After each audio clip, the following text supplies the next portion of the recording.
오늘 함께 하실 성경은 베드로 전서 2장 9절에서 10절까지입니다. 교독하겠습니다. 함께 읽죠. 시작. 오직 너희는 택하신 족속이요 왕같은 제사장들이요 거룩한 나라요 그의 소유된 백성이니 이는 너희를 어두운 데서 불러내어 그의 기이한 빛에 들어가게 하신 자의 아름다운 덕을 선전하게 하려 하심이라. 너희가 전에는 백성이 아니더니 이제는 하나님의 백성이요 전에는 긍휼을 얻지 못하였더니 이제는 긍휼을 얻은 자니라. 아멘. 오늘 이 구절도 우리에겐 많이 익숙한 그런 구절입니다. 조금 더 자세히 나에 대한 적용을 생각하면서 복음의 의미를 또 나누도록 하겠습니다. 택하신 족속이요 오직 너희는 택하신 족속이요.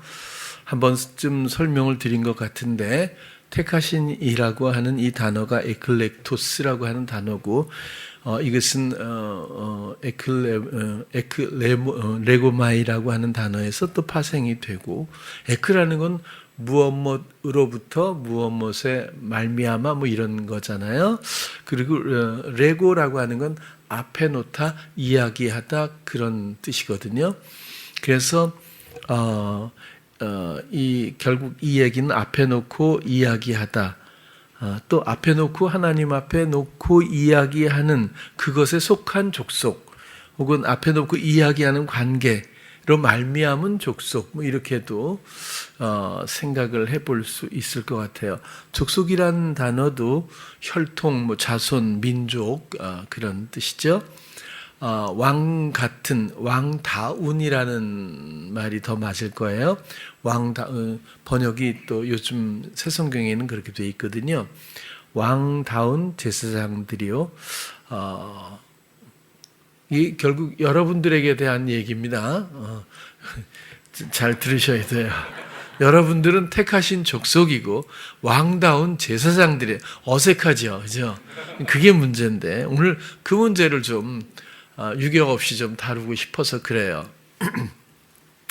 그의 소유된 백성이니 이는 너희를 어두운 데서 불러내어 그의 기이한 빛에 들어가게 하신 자의 아름다운 덕을 선전하게 하려 하심이라.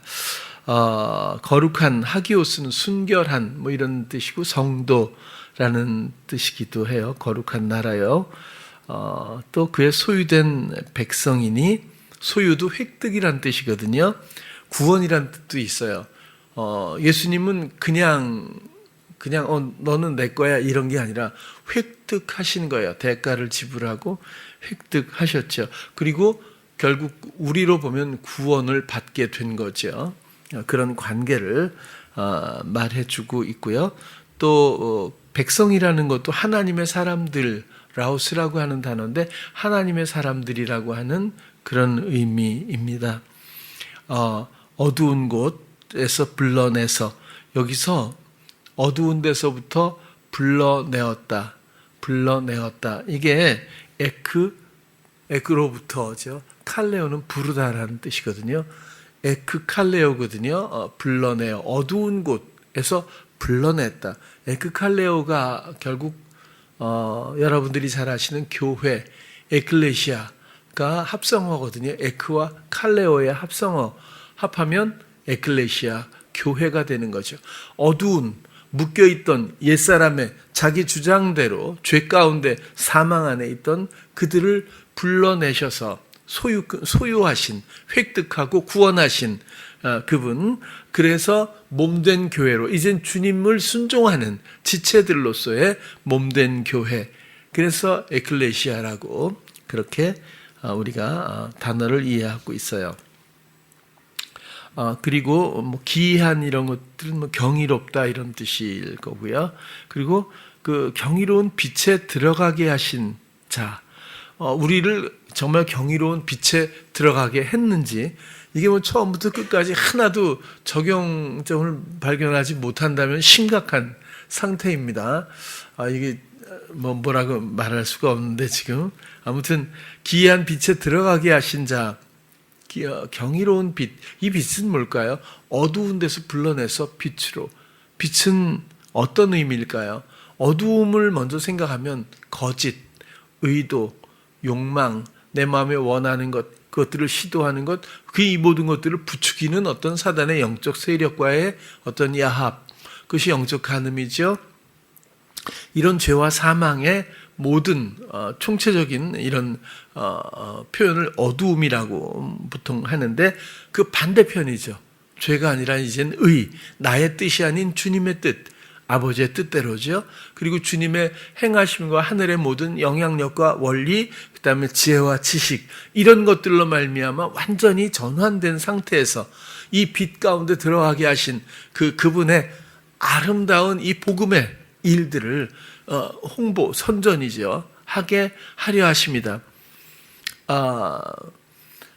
우리는 택하신 족속이고 왕다운 제사장들이고 거룩한 나라고 그의 소유된 백성인데, 우리를 이렇게 어두운 데로부터 구원하셔서 그의 기이한 경이로운 빛의 의로움에 들어가게 하신 자의 아름다운 덕을 선전하게 하려는 목적에 대해서 설명해 주고 있다고 보여집니다. 오늘의 본문은 결국 영적인 내용이자 나에 대한 내용이 틀림없죠. 우리를 이렇게 영화롭게 변화시키셨다는 것, 이것이 복음이고 주께서 다 이루신 사랑의 일들입니다. 그럼에도 불구하고 우리는 여전히 지식이나 이론 혹은 옛사람의 모든 생활 방식과 사고 방식을 전혀 건드리지도 않은 상태에서 교회에 나오고 헌신한다는 그런 흐름 따라서 우리는 예수를 믿는다고 생각할 수도 있다는 거예요. 이 모든 것들이 우리의 잘못이 아니라 사단의 만연된 시험들입니다. 주님께서는 어두운 데서 불러내서 빛에 거하게 하셨어요. 그리고 우리를 이렇게 영화롭게 만드셨어요. 신분을, 모든 것들을, 모든 존재감을 변화시켜 주셨어요. 그럼에도 불구하고 우리에겐 아무 일도 일어나지 않은 듯이 나의 옛사람은 그대로 건재하고 창궐하고 있다는 뜻입니다. 교회에서도 그렇고 신학교에서도 그렇고 옛사람을 다룬 법을 못 봤어요. 이 굉장히 중요한 기본인데도 불구하고 옛사람이 죽고 새사람이 되어야 하잖아요. 구원이라고 하는 것은 옛것을 벗어버리고, 그죠, 그리스도로 옷 입는 것, 종로로 타던 사람이 자유하게 되는 것, 땅에 기인하는 삶의 사람이 하늘의 영향력과 원리로 사는 것, 내가 실행하고 내가 옳은 대로 내 마음에 원하는 것을 실행하던 사람이 오직 주님의 뜻대로 하는 이 관계로의 전환이 확실하지 않다면 예수 믿는다고 말할 수가 없다라고까지도 어쩔 수 없이 말씀을 드려요. 그러나 이것은 여러분 행위로 보면 다가갈 사람이 없답니다. 이게 또 시험이거든요. 누가 행위적으로 완벽할 수 있어요? 어둠에서 나와서 빛에서 빛된 어떤 성도의 모습으로 누가 완전합니까? 이건 그런 얘기를 하는 게 아니에요. 완전케 하신 분도 예수님이고 완전케 지키시는 분도 예수님일 뿐입니다. 우리는 정한 마음을 가지고 있으면 충분해요. 아까 시선이라는 얘기 있잖아요. 여러분 한번 보세요. 어려운 얘기가 아니라 모든 순간, 모든 상황, 어떤 결정을 해야 될 때, 혹은 내가 무엇을 느끼고 무엇을 행해야 할 때, 말해야 할 때, 느낌을 가져야 할 때, 어떤 사고를 내가 필요로 할 때 과연 주님의 뜻을 구하고 있는 건지, 나의 시선은 주님입니다. 주인님이에요. 나의 하나님, 나의 주 예수 그리스도, 나를 구원하신 분, 나를 어둠에서 건지신 그분의 뜻을 기대하며 의뢰하고 있는지를 살펴보셔야 돼요. 이 마음도 갖춰지지 않았다면 아무 일도 일어나지 않는 거예요. 그래서 여러분들은 택하신 족속입니다. 왕같은 제사장들이고 거룩한 나라요, 이렇게 얘기를 해도 별로 감흥이 없는 거예요. 여러분 강대상에서 여러분 택하신 족속입니다, 아멘, 그러면 그렇게 됩니까? 이건 그렇게 되는 법이 없을 거예요. 불가능한 일이에요. 내 마음에 내가 정말 진실로 주님을 주님으로 여기고 이렇게 구원받은 감사와 그리고 이 소망과 이 사랑과 이 믿음이 나에게 있는지를, 내 마음을 왜 내가 모르겠어요? 순간마다 주님에 대한 시선조차 없다면 이것은 큰일이에요. 대신에 이것도 시험입니다. 사단이 얼마나 가로막고 얼마나 굴절시키고 왜곡하는데 능할까요? 우리는 그런 걸 잘 몰라요. 우리는 한다고 하죠. 그래서 본인은 한다고 다 그렇게 생각해요. 나는 그래 신앙생활 한다고 해. 이렇게 생각한다고요. 그런데 정말 주님 앞에서 온전히 정돈된 그런 마음을 드리고 있는 걸까요? 그렇지 않다면 이건 내 마음하고 다른 거예요. 뭐죠? 시험입니다. 시험이 어느 사이에 물 흐르듯 조용히 스며들듯이 우리의 생각을 주장하고 왜곡시켜서 그렇게 여기게 만드는 어떤 영적인 세력이 반드시 있는 것뿐이죠. 여러분, 여기서부터 지킬 수 있는 건 마음이에요. 어떤 생각이 아무리 합당하고 아무리 좋고 아무리 선해 보이는 생각이 온다고 하더라도 주님의 것이 아니면 나는 이제 쳐다보지 않아. 난 관심을 갖지 않아. 오직 주님의 교감만이, 주님의 뜻만이, 주님의 말씀만이, 주님의 인도하심만이 나의 전부일 뿐이지 라고 하는 딱히 정한 마음을 가진 것이 시선입니다. 그러면 감각되거든요. 그러면 이미 말하고 있거든요. 그 생각나거든요. 이거 어려운 게 하나도 아니죠. 내 마음에 달려있다는 거예요. 너무 어렵다면 누가 복음의 수혜자가 될 수 있겠습니까? 하나님은 우리에게 뭘 요구하시는 법이 없어요. 알파부터 오메가까지 우리에게 전부가 되셨을 뿐입니다. 그래서 그냥 맡기면 돼요. 그게 믿음 아닙니까? 근데 의뢰조차 하지 않아요. 아니, 의뢰가 아니라 관심도 갖지 못하는 시험에 빠져 있다. 그런 뜻이에요. 여러분, 사회생활하면서 어려운 일 있죠. 버거운 일 있죠. 그죠? 있을 거예요. 결혼 생활할 때도 그럴 거고, 안 맞는 경우도 있으니까. 좋은 때도 있지만, 아주 단순해요. 사회생활 할 때도 그렇고, 직장에서 맞는 법이 없죠, 여기는. 거의 맞는 게 없습니다. 맞는 사람도 없고, 이게 굉장히 어려워요. 학교에서도 그렇죠. 하물며 자식하고도 잘 안 맞을 때가 있어요. 여러분들 어때요? 주님의 주장하심이 어느 정도입니까? 내가 장애를 느꼈을 때 주님이 어떤 역할을 하고 있죠, 내 삶에서? 만약에 이런 것들을 내어드리는 어떤 이런 마음의 방향성이나 의뢰가 없다면 이건 심각한 겁니다. 그럼 예수를 믿는다는 게 도대체 뭐죠? 아주 원론적인 그런 문제들이 이곳에 있는 거예요. 자, 택하신 족속이다. 그러면 앞에 놓고 이야기하다. 이게 정말 멋진 거거든요. 왜냐하면 이 말씀으로 세상을 지으셨고 말씀으로 창조하셨잖아요. 말씀이 육신이 되셨고 말씀으로 약속하셨고 그 말씀이 우리 안에 이제 성령이 그리스도의 영이 오셔서 우리 안에서 말씀하고 계시고 이런 모든 흐름 가운데서 주님을 듣는다고 하는 것은 굉장히 원론적으로 영적으로 복음적으로 굉장히 중요한 원리가 아닐 수가 없어요. 그런데 자칫 하다 보면 난 하나님 앞에서 들은 적이 없는데 이렇게 됩니다. 그러면 아주 단답형으로 O 아니면 X가 되는 거예요. 나는 택하신 족속인가? 난 하나님 앞에서 이야기하는 관계라는데 내가 그렇게 했나? 그럼 난 택함 받지 못한 족속인가? 이렇게 된다는 거예요. 굉장히 단순하게. 그러나 하나님 앞에서 언제나 이야기할 수 있는 사람이 얼마나 있을지 모르겠어요.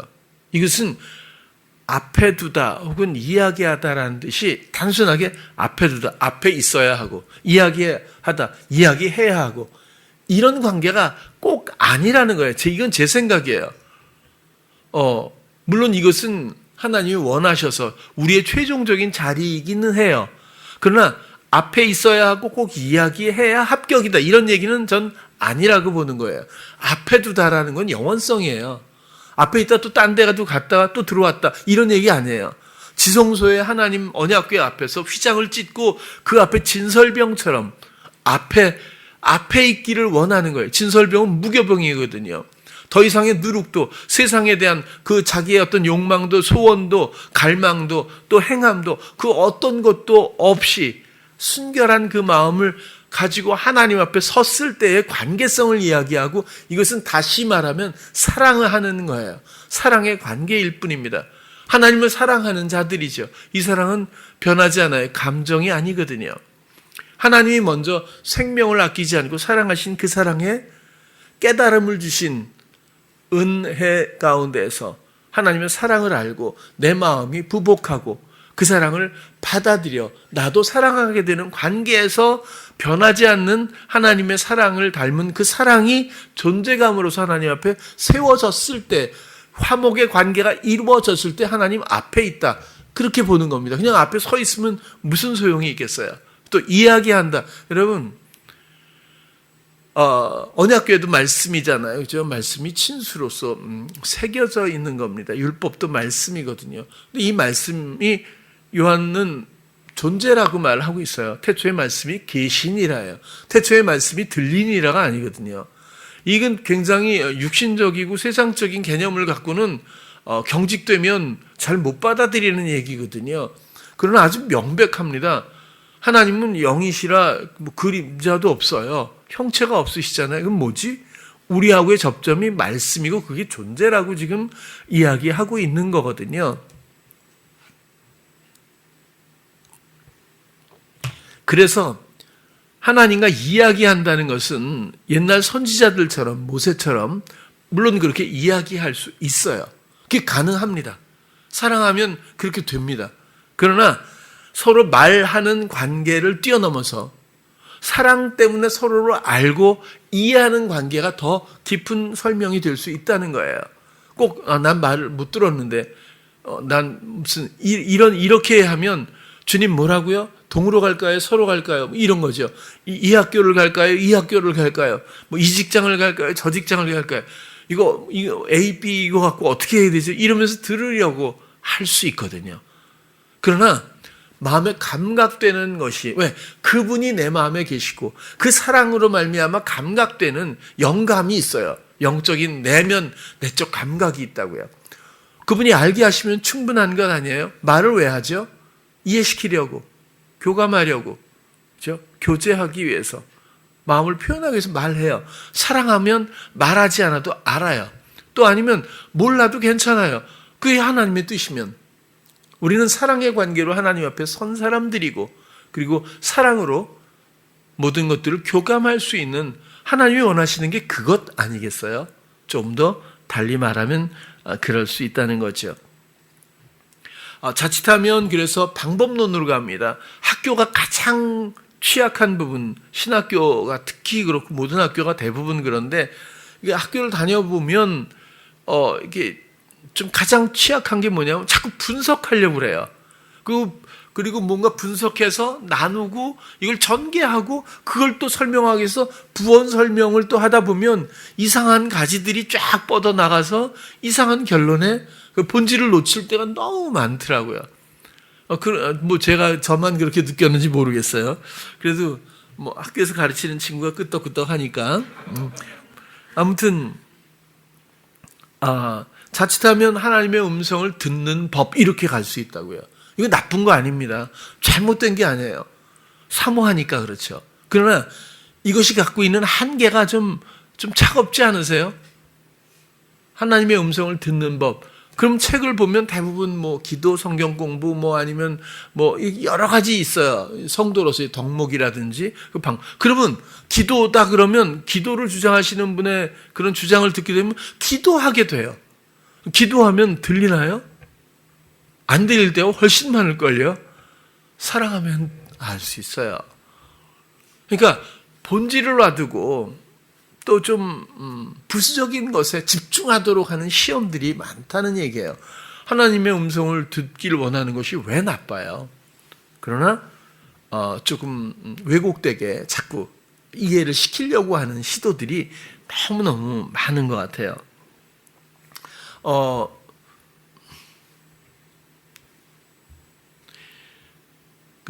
주님을 사랑하면 모든 상황에 대한 분별력과 영적인 이해가 생겨요. 좀 경험하시지 않았어요? 주님을 사랑하면요, 어떤 순간에 어떤 이 상황에 대한 분별력이 나에게 주어지고 그 영적으로 어떤 이해가 또 주어져서 그걸 이미 말하게 돼요. 아이들한테도 그런 걸 느껴요. 이제는 오히려 어른들보다 더 선명하게 분별을 해요. 그런 걸 보면서 이런 것은 지식이나 경륜하고 복음은 영적인 이런 복음은 참 많은 차이가 있고, 제가 어렸을 때 보난자라고 하는 영화, 초원의 빛이라는 영화를 흑백 텔레비전 나올 때예요. 그 보고 아직도 기억에 남았다 그랬잖아요. 천국이 뭐죠? 라고 물어요. 가정교육이 뭐죠? 그랬을 땐 신부님이 상가벌의 이양입니다. 서부 개척 시대에 그 벌판에 이렇게 교회도 하나 있고 집도 몇 채 있고 뭐 이런 데서의 갈등 이런 내용이었는데, 근데 천국을 설명해 달라니까 나무가 자라면 자랄수록 작아지는 곳, 뭐 이런 식이에요. 어린아이가 어른을 가르치는 곳, 뭐 이렇게 하는데, 그때는 이게 뭐지? 이런 역설적인 어떤 표현을 잘 이해를 못했어요. 근데 제가 가르쳐 보니까 그 말이 맞는 것 같아요. 어린아이가 차라리 마음이 하나님 앞에 깨끗한 것 같아요. 우리가 참 시험으로 너무 많이 관대하게 생각을 너무 내어주다 보니까 이게 얼만큼 우리가 일그러져 있는지도 스스로 잘 모르는 것 같아요. 그럼에도 불구하고 그 어두움 때문에 빛을 강하게 느낄 수 있다는 또 좀 역설적인 진리를 우리가 좀 더 이해했으면 좋겠어요. 자학할 필요가 없다는 뜻입니다. 주님을 사랑하면요, 모든 것을 알고 있는 듯이 주어져요. 내 지식처럼 이미 알고 있는 것처럼 그렇게 주어질 때가 굉장히 많아요.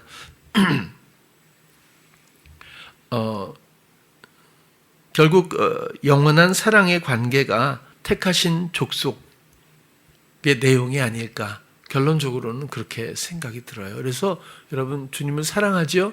시험 때문에 좀 왜곡된 부분은 있지만 진실된 여러분들의 마음만을 그 아주 중심의 마음에서 진심으로 되고 안 되고를 떠나서 난 주님 사랑해요 라고 할 수 있다면 그 사람은 택하신 족속이라고 저는 생각이 들어요. 그 나머지는 주께서 하시겠죠. 그렇죠? 그리고 훌륭한 일들을 평생 모든 순간 만점으로 해내야 하나님 앞에 옳다 인정함 받는 거 아니거든요. 시험에 빠질 때는 빠지는 대로 주가 함께 있다는 것을 잊지 않고, 내가 잘 모르고 지나가는 그때에도 주님이 나를 사랑으로 함께 있다는 것을 나중에 발견하더라도 그때라도 소급해서 내 마음 드리며 다시는 이런 일이 없는 내 마음의 아픔 가운데서 그 사랑을 더 기뻐할 수 있는 그런 정한 마음만 있다면, 그렇다면 제가 볼 때는 크게 벗어나지 않을 거라고 봐요.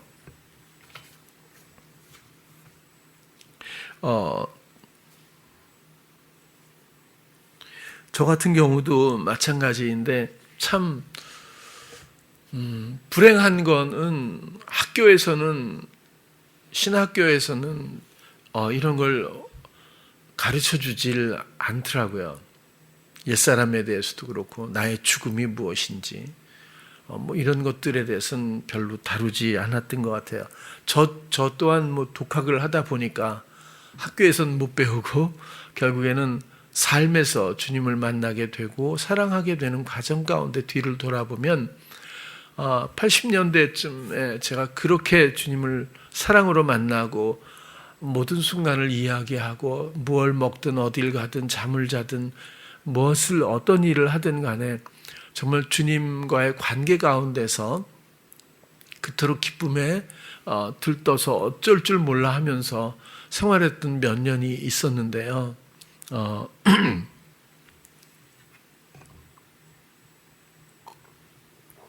그때도 제가 옛사람이 왜 없었겠어요? 그런데 옛사람을 어떻게 버리는 건지 이런 걸 시도를 못했어요. 그냥 너무너무 행복했을 뿐이고, 모든 순간 알려주시는 그 감각에 따라서 그 지혜로움에 감동하고, 그리고 판단하는 법이 없는 주님의 그 마음이 너무나 기쁘고, 그래서 주님과의 교감으로 모든 걸 함께 보며 걸었어요. 그럼에도 불구하고 내가 무엇을 내려놔야 되고 내가 옛사람의 무엇이 아직도 남겨져 있는지에 대해서는 아예 관심을 못 가졌던 것 같아요. 그래서 한번 그렇게 사랑하는 몇 년 후에라도 크게 어긋나 버렸거든요. 판단할 때도. 대신에 주님을 물으면 대부분 알게 하셔요. 뭐 말씀하신다고 얘기를 해도 될 것 같은 뭐 그런 건 있었어요. 그러나 꼭 어떤 한 사람의 체험이 기준이 될 수는 없다고 보는 거거든요. 사랑의 방법과 교감의 내용은 다 다릅니다. 사람마다.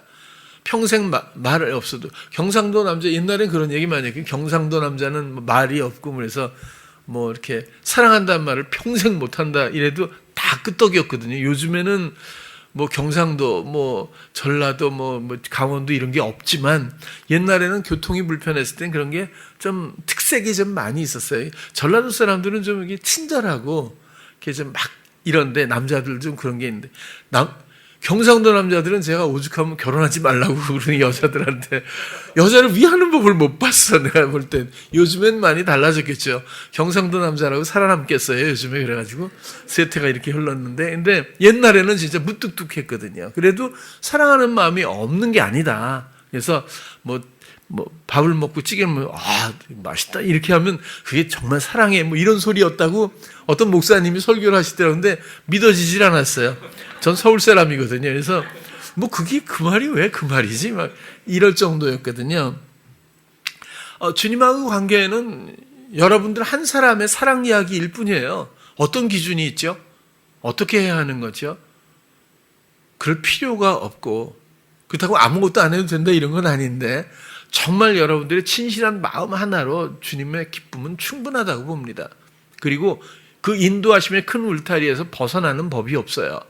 우리가 가끔 이해하지 못하는 납득이 안 되는 상황을 맞이할 수는 있어요.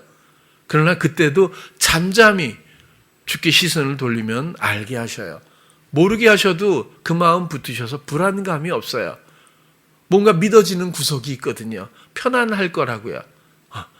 왜? 지금 알려주지 않는 게 사랑일 수도 있기 때문에 그런데 우리는 당장 알아야 되거든요. 이게 좀 조급한 또 뭔가 확인돼야 뭐 이런 어떤 그 가치관을 갖고 살아왔기 때문에 익숙해서 좀 그런 것 같아요. 주님하고 교감을 하게 되면 어떤 판단도 내 생각이 없더라고요. 그냥 아무리 모욕을 당해도 주님께 얘기하면 주님이 그 사람을 어떻게 생각하고 있는지 그 긍휼함 때문에 너무너무 행복하고 너무 감사할 뿐이지 어떤 상대방이 나를 모욕을 한다고 해도 그 상황 때문에 주님 뭐 참게 해 주시옵소서 아니면 망하게 해 주시옵소서 이런 얘기가 아니거든요. 그러니까 이 상황이나 어떤 사람과 나의 관계가 이게 주제가 돼서 주축이 돼버리면 중심축이 되면 못 벗어나요. 그러면 주님한테는 부탁밖에 할 게 없습니다. 내가 하고자 하는 것에 대한 부탁이죠. 내가 좀 더 안전하고 풍요롭게 되기 위한 그런 부탁 말고는 주님하고의 관계는 사랑의 관계는 어림도 없다는 거예요. 사랑하면 관심사가 모두 상대일 뿐이고 그리고 상대의 생각이 너무 아름답게 느껴지거든요. 물론 주님의 생각은 지혜이고 그 지식은 아름답죠. 사람끼리 사랑을 해도 그렇다는 얘기거든요. 무엇을 해도 정말 어느 때라고 하더라도 지금 보면 주님께 들어서 무엇을 해결해서 좋았던 게 아닌 것 같아요. 주님을 그냥 감각하는 것만으로도 우리의 영혼은 기뻐 뛰는 것 같아요. 그리고 처음부터 어떤 문제도 우리의 문제는 없다는 거죠. 왜? 그 이전에 내가 경영하던 나는 죽었기 때문에. 이것도 또 그러면 죽음이란 무엇인가 이렇게 가지 마세요. 그냥 나를 부추기는 어떤 생각이 떠오를 때 반응하지 않기로 하는 거예요. 어떤 급박하고 어떤 정말 얼그러진 정말 어려운 버거운 부담스러운 힘든 이런 상황이 왔을 때 그 상황에 내 마음을 내어주지 않기로 하는 거거든요. 그리고 시선을 오직 주께 돌리면 그때부터 주가 일하셔요. 왜? 원래 일하시는데 그때부터 주님의 일하심을 감각할 수 있거든요. 그런 그 이후엔 교감이라고 말할 수 있는 거예요. 그러면 거기서부터 소망이 올라오고 기대감이 또 팽창하고 그리고 나로 하지 않는 어떤 그런 기쁨 가운데서 주님의 하시는 모든 일들을 보게 됩니다. 느끼게 되고요. 알게 되고. 그래서 더 사랑하고 믿어지게 되는 주님과의 관계. 오늘은 사랑 안에서 전체적으로 뭐 다양하게 뭐 이렇게 설명했지만 본론적으로 좀 본질적으로 설명을 하면 지금 제가 말씀드린 그런 것들이 아닐까라고 한번 정리를 해보고 있어요. 왕다운이라는 것도 여러분 왕이라는 게 뭐죠? 여러분들이 왕답대요. 그러면 뭐 때문에 내가 왕다운 거지? 이렇게 한번 생각해 보자고요. 왕이라는 게 뭐죠? 다스림인 주체잖아요. 왕은 하나예요. 다스리는 본체인데 본체는 주님이에요. 우린 지체죠. 그러나 주님이 마음껏 다스리고 우리를 뭐 누려라가 아니라 주님이 우리와 함께 그분은 머리 되시고 우리는 지체가 돼요. 그분의 뜻을 실행하는 모든 다스림 가운데서 우리도 본체와 함께 있는 지체로서 우리가 왕 같은, 왕다운 이런 단어가 이런 표현이 성립되리라고 보는 거예요. 우린 왕으로서가 아니라 왕다운. 그렇죠? 그래서 그렇게 표현해 주었다고 보여지고요. 또 제사장이다. 여러분 제사장 맞아요? 제사장 왜 웃죠? 왜 사냐건 웃는 건가요? 제사장 맞냐고 지금 너희는 오직 너희는 이랬는데 제사장입니까? 물었더니 그냥 웃기만 하면 참 예수님도 웃으시겠네요. 여기서 제사장이 뭐 하는 거죠? 죄를 씻는 역할 직무잖아요. 그렇죠? 제사를 못하러 지내겠어요? 죄를 씻겨주는 거잖아요. 그러면 여러분들이 제사장 맞아요? 어떻게 해야 제사장 역할을 하죠? 근데 왕다운 제사장이래요. 왜 왕다운일까요? 그리스도께서 다스리시는 모든 것들에 부합한 그 뜻을 우리가 실행하는 순종이 있을 때에 왕다운, 왕 같은이라고 했잖아요. 제사장이다. 뭐죠? 자기 생각에 묶여서 시험에 빠져서 옛사람의 굴레에서 종로로 타는 모든 이들이 오직 아버지의 뜻, 그리스도의 뜻을 우리가 순종으로 표현할 때에 이 모든 것들이 자유케 됩니다. 그러므로 죄에서 벗어나는 어떤 아버지의 열매를 얻게 되고 결국 죄를 씻겨서 새 생명으로 구원하는 그런 결국 아름다운 덕을 선전하게 하려 하심이라는 것도 목적이 뭐죠? 생명을 살리려고 잃어버린 양들을 구원케 하려고 이건 뭐죠? 죄에서 의로 건져내기 위하여 그래서 왕다운 우리 보고 제사장이라고 하는 거예요. 주님의 사랑의 통로가 되어줄 수 있다면 주님의 뜻의 통로만 될 수 있다면 주님의 생명의 통로가 될 수 있다면 우리는 왕다운 제사장이라고 이렇게 표현될 수 있지 않을까 싶은 거죠.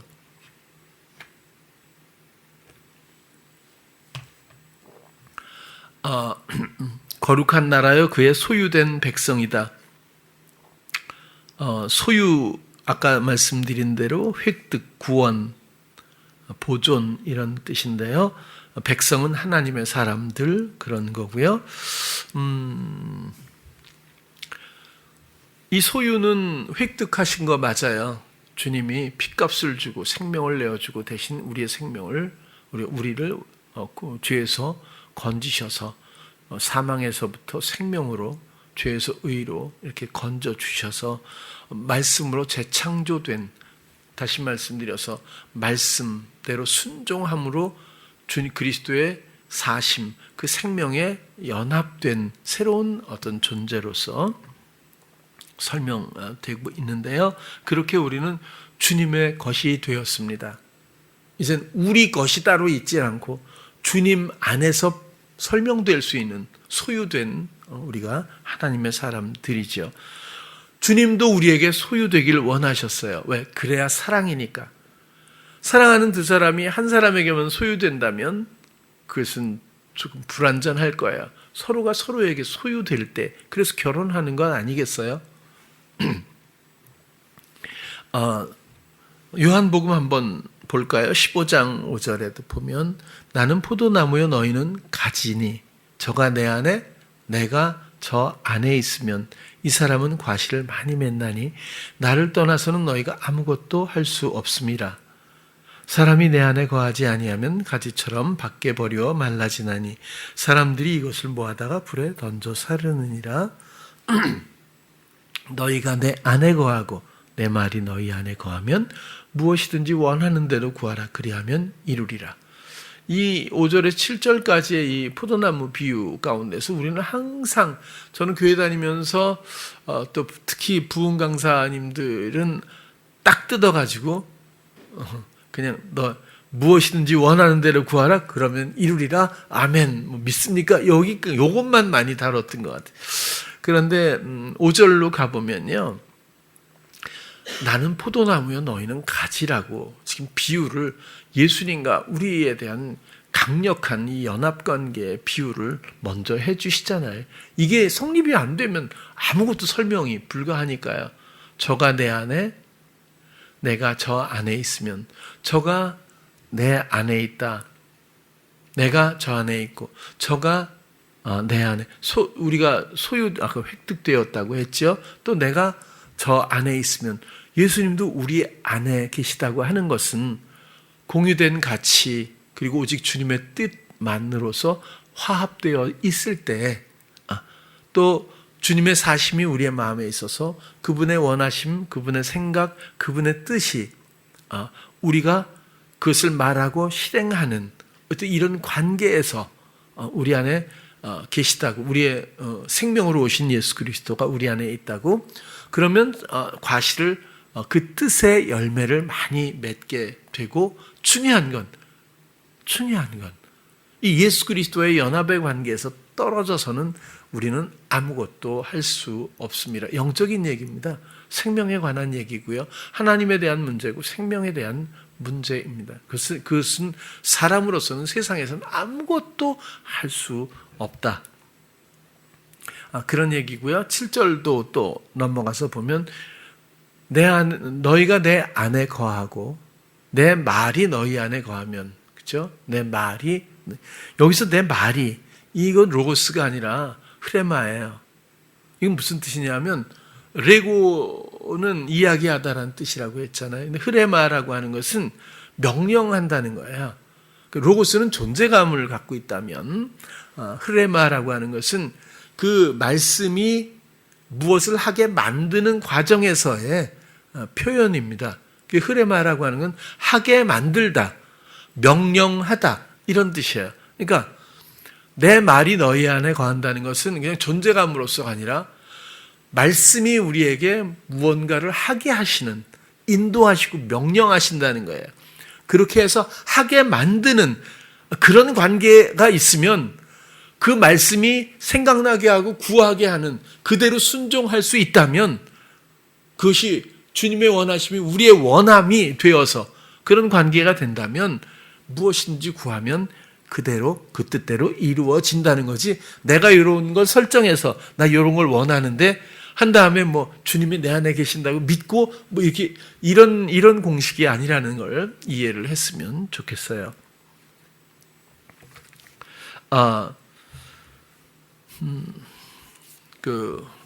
오늘 해야 되나? 아무튼 이제 유튜브를 또 하나, 가늠한 여인을 이제 좀 해보려고 해요.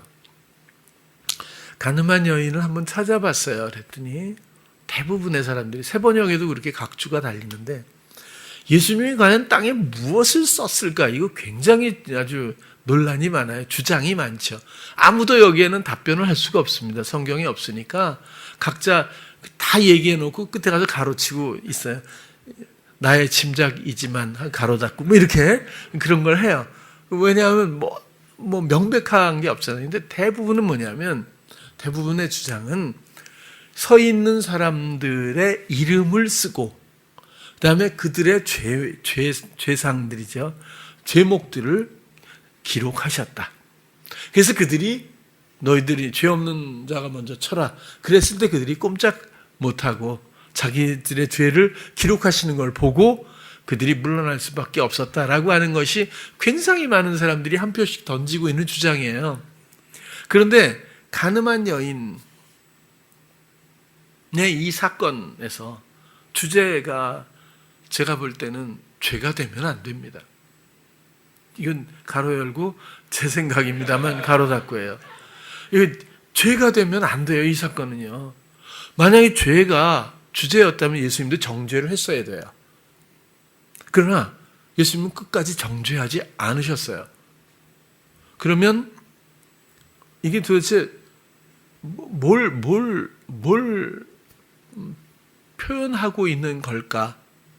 가늠한 여인을 데리고 와서 바리새인들이 당연히 이건 율법에 남녀를 끌고 와서 돌로 쳐 죽이라고 성경에 돼 있거든요. 근데 남자는 의도가 있는지 아무튼 안 데리고 여자만 데리고 갖다 놨네요. 그리고 이제 이거 어떻게 하면 좋겠니? 여기도 주장이 또 있어요. 이걸 사형 집행을 성 안에서는 못 하고 성 밖에서는 할 수 있다. 이렇게도 또 되는가 봐요. 그 당시에. 그래서 성 안에서 사건인데 여기서 돌로 쳐서 돌로 치라 하면 사람을 죽이는 일이 되고 사형 집행을 개인이 하게 되기 때문에 로마법에 걸린다는 거죠. 그리고 치지 말라. 그럼 율법에 하나님의 법에 걸린다는 거죠. 올무를 이제 함정을 파고한 거니까. 또 다른 주장은 언제나 사랑하라 이렇게 했던 예수님이 돌로 치라 그러면 이게 사랑이냐 이렇게 따질 거고, 그 다음에 치지 말라 그러면 하나님의 법에 또 위배되고 이런 주장도 있어요. 그래서 아무튼 돌로 치라고 할 때 예수님이 즉각적인 답변을 하지 않고 땅에 썼대요. 근데 여러분들 보시기엔 어때요? 이게 도피성이 좀 있어 보이세요? 지금 난감하고 그러니까 곤란하니까 좀 시간을 벌기 위해서 다른 일로 바쁜 것처럼 이렇게 그랬을까요? 아니면 정말 예수님이 얼마나 친화력이 좋아서 그 많은 모인 사람들이 이름을 전부 다 써내려가면서 죄상까지 그 좁은 땅에 다 쓰고 있었을까요? 진짜 한번 공상이지만 생각을 한번 해보면 어떨까 싶은 거죠.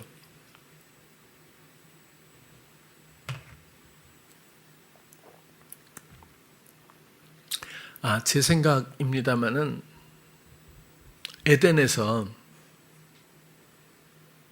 가장 큰 비극은 하나님을 버린 거잖아요. 그것은 그 뜻에 순종하지 않겠다는 거거든요. 이젠 내가 할게. 내가 하나님처럼 내가 결정하고 내가 경영할게. 내가 주장할 거야. 내 삶은. 결국 그런 얘기고 그 선두주자가 사단이거든요. 하나님처럼 되려고 사단이 먼저 했고 그 다음에 유혹한 거예요. 사람들을. 그래서 결론적으로 말하면 말씀의 단절입니다. 성경은 애굽에 갔던 430년에도 말씀의 기록이 없어요. 그렇죠? 말씀의 단절, 종로릇만 있는 거예요. 100% 종로릇. 구원의 여지도 없어요. 어떤 말씀도 없었어요. 기록이. 패역하게 또 불순종으로 하나님 말씀을 지키지 않았던 이스라엘 백성이 말라기서에 딱 망하고 나서 430년 동안 세상에 말씀이 없었어요. 기록이 없어요. 말씀에 대한 버려진 시간이거든요. 그리고 버리기 위한 시간이 아니라 오히려 몸을 입고 이 땅에 오셔서 말씀 없는 절망적인 이 세상을 구원하기 위해서 세상을 그렇게 사랑하셔서 생명 내어주시려고 몸을 입고 이 땅에 오셔서 그 일을 감당하신 거예요. 다시 말씀드리면 말씀이라고 하는 것은 존재이기도 하지만 우리의 영혼과 엄청나게 중요한, 우리의 생명과 엄청나게 중요한 연관성을 갖고 있다는 거예요. 제가 볼 때는 가늠한 여자는 분명히 욕심 때문에, 욕정 때문에 죄를 지은 게 맞아요. 그렇지만 하나님은 그런 사람들의 행위를 벌주시기 위해 하거나 저울에 올려놓고 판단하시기 위해서 사람을 지으신 것이 아니고 천지를 창조하실 때부터 사랑의 소망으로 모든 것들을 지으시고 우리를 사람을 지으셨어요. 그런데 사람이 배신한 거죠. 말씀대로 살지 않은 거죠. 이스라엘 백성들도 말씀대로 살지 않았어요. 사울도 청종하지 않아서 죽였다고 했어요. 이렇게 하나님, 말씀이신 하나님을 듣지 않는다는 이 관계에 대한 교만함이 하나님 앞에서는 가장 큰 어려움이자 고통일 거예요.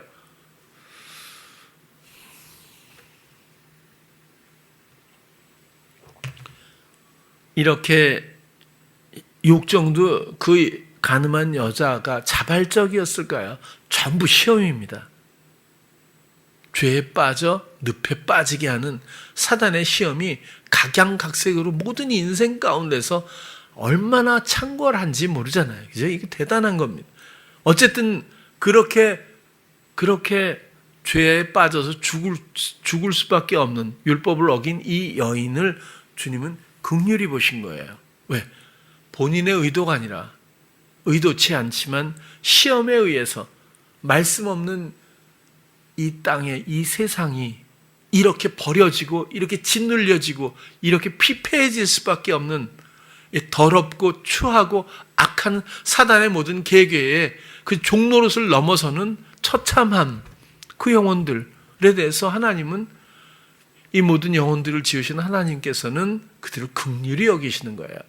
사단은 저주하지만 우리 사람들의 영혼들에게 대해서는 긍휼함을 갖고 계시기 때문에 잃어버린 양으로서 다시 회복시키시려고 한 거거든요.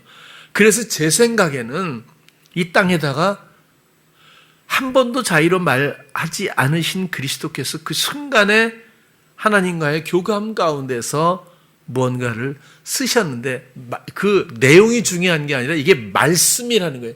친수로 십계명에 쓰신 말씀, 이젠 신비에 마음에 새겨진 바 된, 영원히 떠나지도 버리지도 않는다고 하는 거주사, 집을 삼으신 말씀, 새겨진 말씀인 것처럼 이 땅에, 이 세상에 말씀이 없으므로 이렇게 피폐하게 죄악에 빠질 수밖에 없는 한 영혼을 두고 이 세상 땅의 흙 위에 말씀을 쓰셨다라고 생각하는 거예요. 친수로 말씀을 쓰고 계시지 않았을까? 말씀 없음으로 일어나는 모든 이런 일들, 각 영혼 그 마음 신비에 말씀이 없으므로 이렇게 유린당할 수밖에 없는 상황들. 그리고 여기서 자유할 수 있는 영혼은 누가 있겠어요? 그러니까 죄 없는 자가 먼저 돌로 치라. 전번에도 말씀드렸죠. 요즘 사회도 그렇고 이런 얘기하면 가장 아마 돌들이 난무할 거예요. 왜? 난 죄가 없다고 바리새인 중에 자기가 죄인이라고 생각하는 사람은 누가 있겠어요? 죄가 좀 있어 보여도 자기가 스스로 죄인이 아니라고 생각하는 사람들의 모임인데 그 사람들이 돌을 안 던지고 어떻게 배기겠어요? 그러나 중요한 건 말씀의 능력이에요. 진실의 능력이고, 그러니까 에임이 하니까 막 예수님을 잡으러 왔던 모든 사람들이 뒤로 물러나서 그냥 엎어졌다고 하잖아요. 말 한마디에. 그런 거거든요. 그러니까 하나님에 대한 이런 뭐랄까 아주 원천적인 에너지, 능력이 항상 있다고 봐요. 특히 말씀의 능력은 모든 영혼들을 골수, 관절을 쪼개고도 남거든요. 그래서 하나님의 선포와 같았다고 봐요. 긍휼함이 있었지만 죄에 대한 정죄하지 않고 제가 볼 땐 긍휼한 마음에 죄가 없는 사람 누가 있겠냐. 죄가 없다고 생각하면 한번 돌로 쳐봐. 뭐 그 당시에 제가 있지 않아서 모르겠지만 저도 가로치고 이렇게 해서 가로닫고, 제 생각은 그래요. 그래서 모두가 그런 어떤 중압감에, 또 마음의 양심이라고 표현하지만 사실은 마음 중심에 있는 영혼의 진실성, 그리고 하나님에 대한 인정, 뭐 이런 것들로 말미암아 이들이 결국은 흩어질 수밖에 없지 않았을까. 말씀이 그렇게 존재로서도 또 우리와의 관계에서도 너무너무 소중한 어떤 요소일 수밖에 없어요. 나를 만드신, 또 이제 우리가 재창조된 것도 말씀으로 말미암는 것 아니겠어요?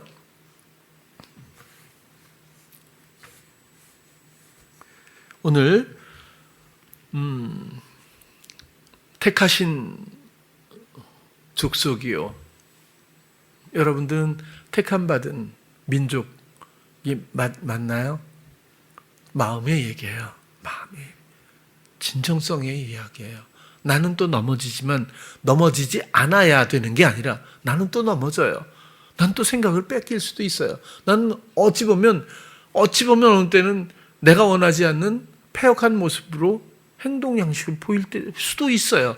근데 그런 얘기가 아니거든요. 그게 아니라 우리는 원래 그래요. 그런 어두움에서부터 우리를 경이로운 빛으로 이끌어내신 분이 예수님이고, 우린 마음으로 그분을 사랑하면 괜찮아요.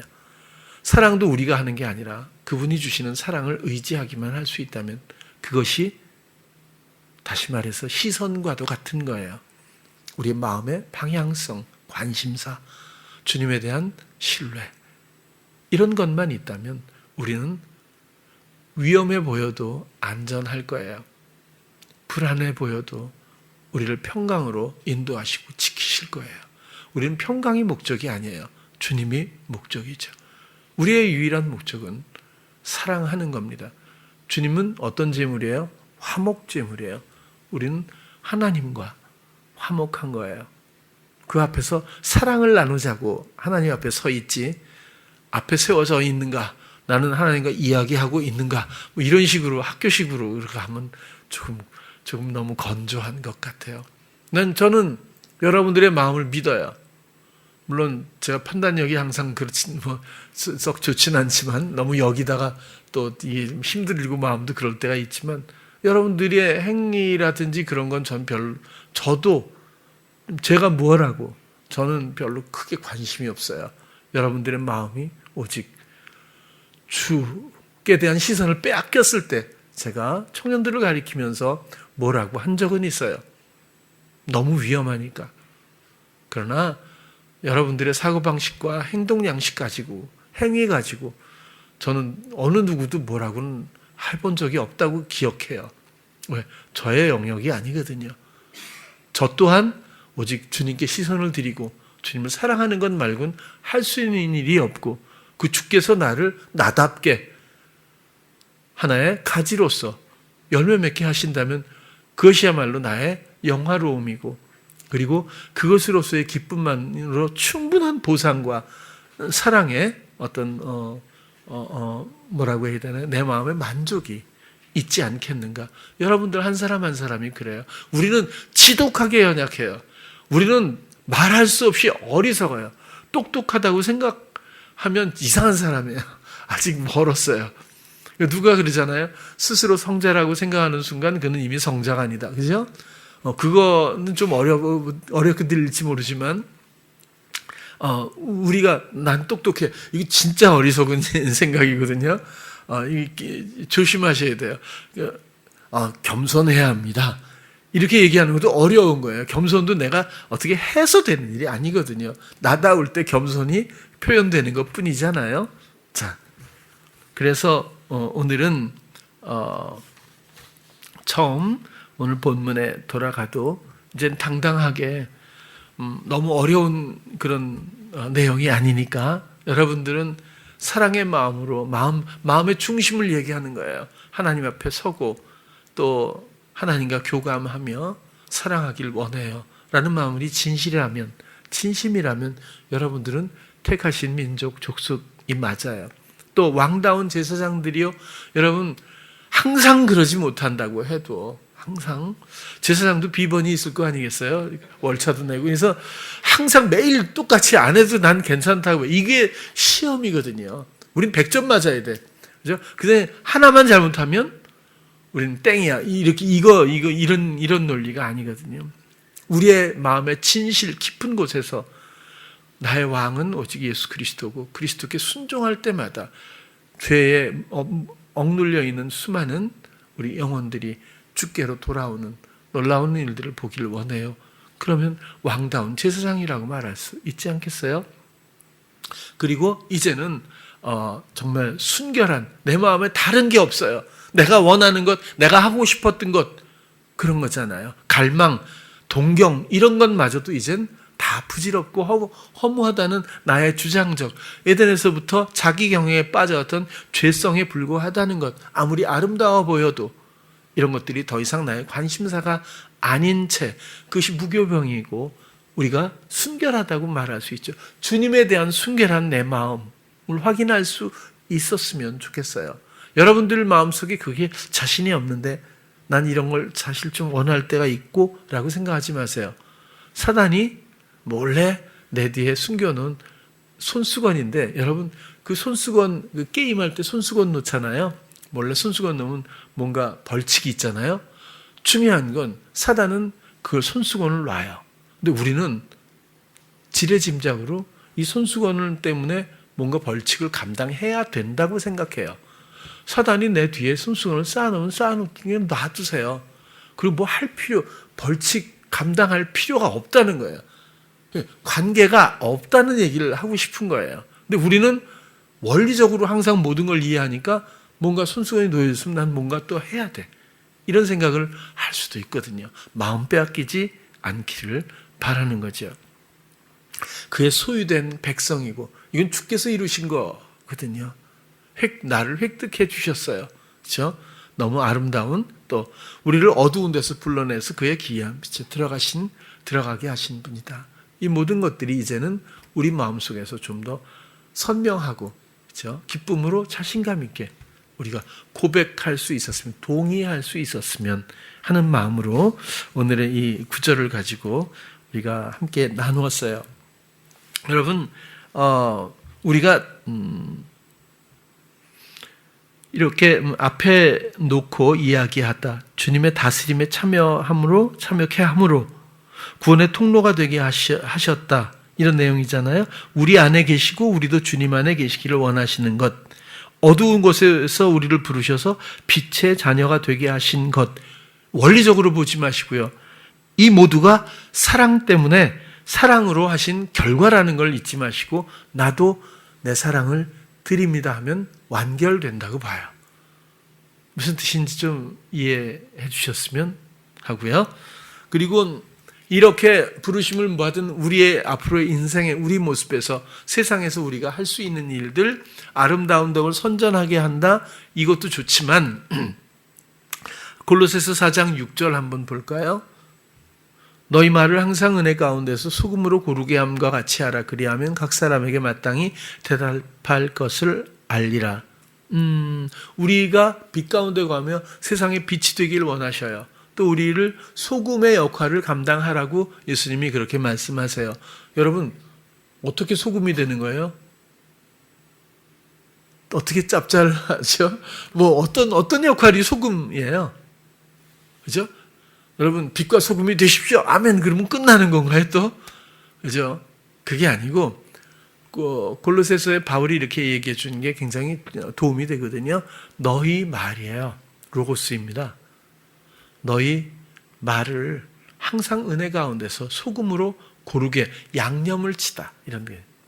고르게 함과 같이 소금의 역할로 양념을 쳐야 맛이 있잖아요. 그죠?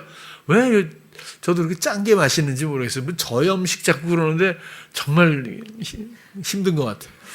근데 너무 많이 먹으면 안 좋은가 보죠. 어쨌거나 소금으로 맛을 내야 되는데, 소금으로 이게 양념을 하라. 소금으로, 그러니까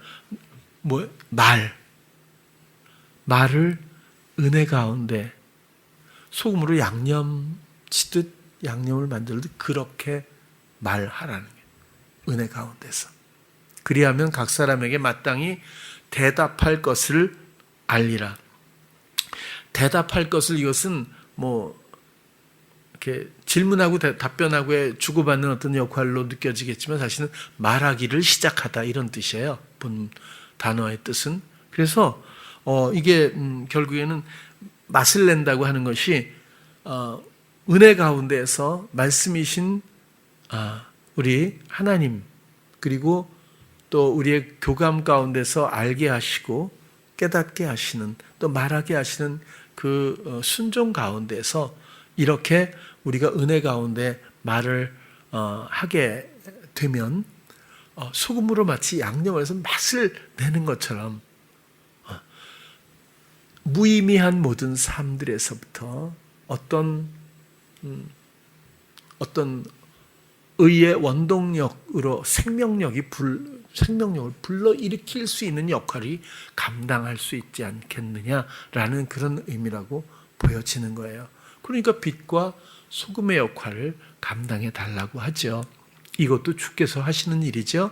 내가 무언가 또 그렇다면 소금 내 말을 이렇게 생각하지 마시고 그저 진실하고 순결하길 원하는 사랑의 내 마음의 중심만을 시선처럼 주께 드려서 모든 순간 주님의 주장하심이 장애 없이 나의 모든 삶에 펼쳐질 수 있도록만 여러분들이 선택해 주실 수 있다면 우리의 이전 모습은 의미 없고 간 것 없고 그리스도의 놀라운 지체로서 모든 복음이 적용된 사람이라고 하는 것을 스스로 아마 느끼게 되리라고 봐요.